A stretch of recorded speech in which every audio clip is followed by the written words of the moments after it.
तिनसुकिया में केंद्रीय गृह मंत्री अमित शाह एवं मुख्य शर्मा के रोड शो के ठीक एक दिन बाद तिनसुकिया में भाजपा को करारा झटका देते हुए राज्य एवं जिला स्तर के कई भाजपाइयों ने भाजपा को छोड़ कांग्रेस का दामन थाम लिया।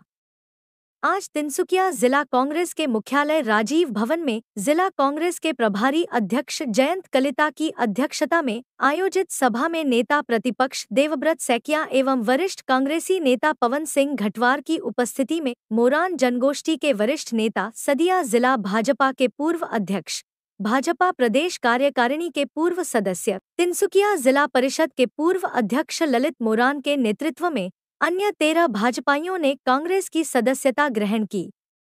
कांग्रेस में शामिल होने वालों में ललित मोरान के अलावे भाजपा ओबीसी बोर्ड के पूर्व अध्यक्ष भुवनेश्वर बोरगोहाई, भाजपा आईटीडीपी बोर्ड के पूर्व अध्यक्ष पूर्णकांत देवरी, जिला भाजपा के पूर्व उपाध्यक्ष ओम प्रकाश उपाध्याय, भाजपा जिला कार्यकारिणी के पूर्व सदस्य रंजीत बरुआ, सदिया जिला भाजपा कार्यकारिणी के पूर्व सदस्य उमेश गगोई, भोगेश्वर बरुआ, साधन मोरान, बीजू मोरान, अमल गोहाई, लगेन चेतिया, जुगल कृष्ण दे, अमोला देवरी शामिल थे। इस मौके पर ललित मोरान ने कहा कि भाजपा पहले वाली भाजपा नहीं रह गई है, पुराने भाजपाइयों का अपमान हो रहा है। दूसरे दल से आए लोगों की भरमार में पुराने वरिष्ठ भाजपाई अपनी पहचान खोते जा रहे हैं। उन्होंने कहा कि भाजपा धर्म के नाम पर राजनीति कर रही है, जिसे कोई भी जागरूक एवं शिक्षित व्यक्ति हजम नहीं कर सकता। वर्तमान में भाजपा की जो नीति है उसका हम विरोध करते हैं, इसीलिए आज हमने कांग्रेस की सदस्यता ग्रहण की है। मालूम हो कि ललित मोरान ने अपना राजनैतिक सफर असम गण परिषद से आरंभ किया था। कालांतर में वे भाजपा में शामिल होकर सदिया जिला भाजपा के अध्यक्ष पद के साथ कई महत्वपूर्ण पदों पर कार्य करते हुए सदिया एवं तिनसुकिया जिले के भाजपा की सांगठनिक स्थिति को मजबूत करने में महत्वपूर्ण भूमिका का पालन किया था। वे केंद्रीय मंत्री सर्बानंद सोनोवाल के करीबी माने जाते थे। लोकसभा चुनाव से पूर्व ललित मोरान का दल बल के साथ कांग्रेस गमन को महत्वपूर्ण माना जा रहा है। বিজেপি দলে এটা প্ৰচাৰ চলাই আছে যে কংগ্ৰেছ মুক্ত ভাৰত কৰিব। সেইখিনি সময়ত আমি আজি তিনিচুকীয়া জিলাত আমাক বিভিন্ন খিলঞ্জীয়া জনগোষ্ঠীয়ে যেনেধৰণে আমাৰ দলৰ প্ৰতি আগ্ৰহ দেখুৱাই যোগদান কৰিছে, তাৰ কাৰণে মই তেখেতসকল সকলোকে আমাৰ দললৈ আদৰিছোঁ আৰু ধন্যবাদ জনাইছোঁ। আজি নিশ্চিতভাৱে বিজেপি দলে তেওঁলোকে কেনেধৰণেৰে কি কৰি আছে কিছু চিন্তা কৰা উচিত।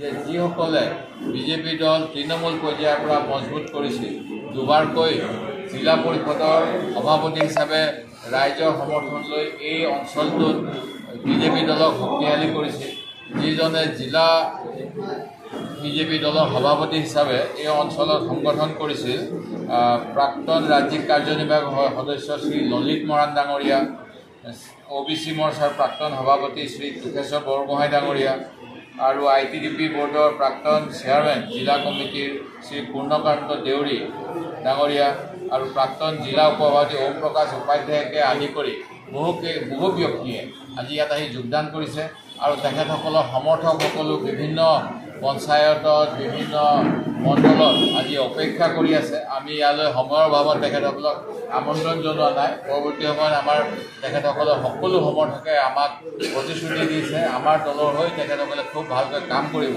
আৰু এই কথাটো চিন্তা কৰিবলগীয়া যে কিয় দল ত্যাগ কৰিছে। তেখেতসকলে নিশ্চিতভাৱে বৰ্তমানৰ যিখিনি কথা, যিখিনি যেনেধৰণেৰে সৰ্বানন্দ সোণোৱাল ডাঙৰীয়াই হওক বা ডক্টৰ হিমন্ত বিশ্ব শৰ্মা ডাঙৰীয়াই হওক শাসনলৈ অহাৰ পিছত যি উদ্দেশ্য লক্ষ্যৰে তেখেতসকলে বিৰোধী হিচাপে ইয়াত কংগ্ৰেছৰ লগত প্ৰতিদ্বন্দ্বিতা কৰি নিজ দলটো আগুৱাই নিছিল, আজি শাসনলৈ অহাৰ পিছত তেখেতসকলৰ কাম কাজত তেখেতৰ নিশ্চিতভাৱে অসন্তুষ্টি হৈছে আৰু দলত এক বিতৰ্কৰ সৃষ্টি হৈছে বুলি তেখেতসকলে অনুভৱ কৰি আৰু যিসকলে দল সংগঠন মজবুত কৰিছিল তেখেতসকলে যেনেধৰণৰ সন্মান পাব লাগে সেইখিনি যে তেওঁলোক বঞ্চিত হৈছে, এনেকুৱা ধৰণৰ বিভিন্ন কথা আৰু অসমৰ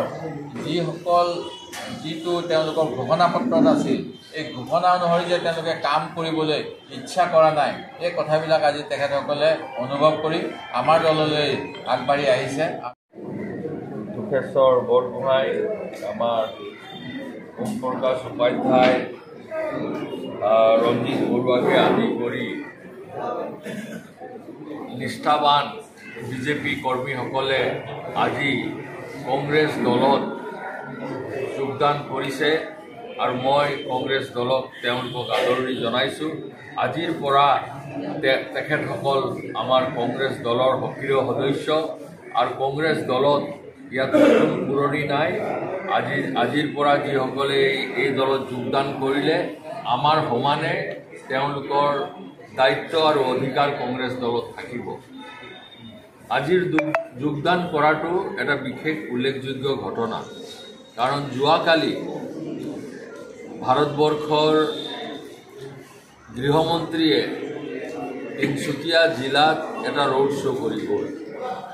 আৰু আমি সকলোৱে জানো যে আজি ভাৰতবৰ্ষত বিজেপি দল আৰু চৰকাৰ দুজন মানুহে চলাইছে, নৰেন্দ্ৰ মোদী ডাঙৰীয়া, অমিত শ্বাহ ডাঙৰীয়াই।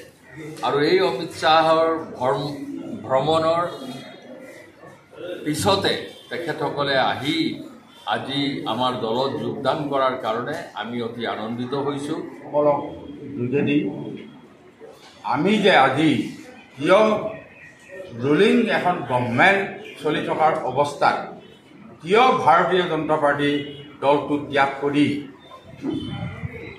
আজি কংগ্ৰেছত যোগদান কৰিছোঁ। ইয়াৰ মূল কাৰণটো হ'ল যিখন দেশত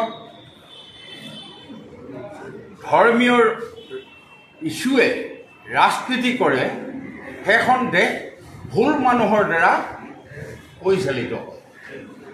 আজি সমগ্ৰ ভাৰতবৰ্ষ লগতে আমাৰ অসম ৰাজ্যটো তাকেই কাৰ্যকৰী কৰিবৰ কাৰণে জোৰ জবৰদস্তি কৰিছে। এই জোৰ জবৰদস্তিটো কোনো সচেতন ব্যক্তিয়ে, কোনো শিক্ষিত ব্যক্তিয়ে এইটো মানি নলয়। বিজেপি দলৰো বহুত উচ্চ শিক্ষাৰ শিক্ষিত ব্যক্তিসকল আছে, ভাল ভাল সচেতন ব্যক্তিসকল আছে।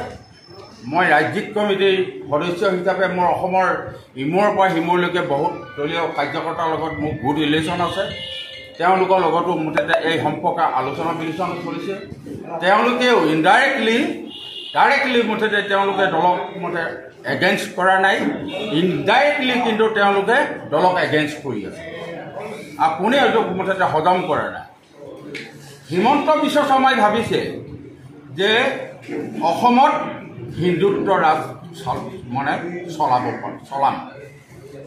এই কথাটো কোনো মানুহে মানি নলয়, কোনো শিক্ষিত ব্যক্তিয়ে মানি নলয়, কোনো সচেতন ব্যক্তিয়ে মানি নলয়। আৰু দ্বিতীয়তে কৈছে যে এখন দেশত আইনখন কাৰ্যকৰী কৰিবৰ কাৰণে কেন্দ্ৰীয় চৰকাৰে যেনেধৰণে হিমন্ত বিশ্ব শৰ্মা ডাঙৰীয়াৰ ওপৰত যিটো প্ৰেছাৰ দিছে, সেই প্ৰেছাৰত তেওঁলোকে কি কৰিছে, সেই প্ৰেছাৰতে নহয়, তেখেত এজন মতলবীয়ে হয়।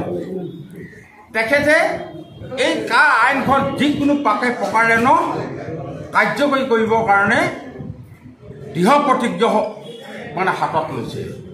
ইয়াৰ মূল কাৰণটো হ'ল কি, তেখেতে একেখন মুখেই কৈছে, মই যেতিয়ালৈকে অসমৰ মুখ্যমন্ত্ৰী হৈ থাকিম এজনো মুঠতে বাংলাদেশীয়ে অসমত নাগৰিকত্ব নাপায়, যদি পায় মই মুখ্যমন্ত্ৰী পদ ত্যাগ কৰিম। কিন্তু আকৌ একেখন মুখেই কৈছে, হিমন্ত বিশ্ব শৰ্মাই কৈছে যে অনলাইনত বিদেশী নাগৰিকসকলে আবেদন কৰিব পাৰিব। কিমান ডাঙৰ কথা কৈছে। যে কোন হিমন্ত বিশ্ব শৰ্মাক আপোনালোকে কি ভিত্তিত আপোনালোকে বিশ্বাস কৰিব কওক। সেইকাৰণে মই আহ্বান জনাইছোঁ, আমি সকলোৱে একত্ৰিত হৈ মই যিটো এতিয়া ভাষণ দিছোঁ, বক্তব্য ৰাখিছোঁ, এইটো কেৱল ললিত মোহনৰ বক্তব্য নহয়, অল আছামৰ মুঠতে বিজেপিৰ জ্যেষ্ঠ কাৰ্যকৰ্তাসকলৰ এটা বক্তব্য।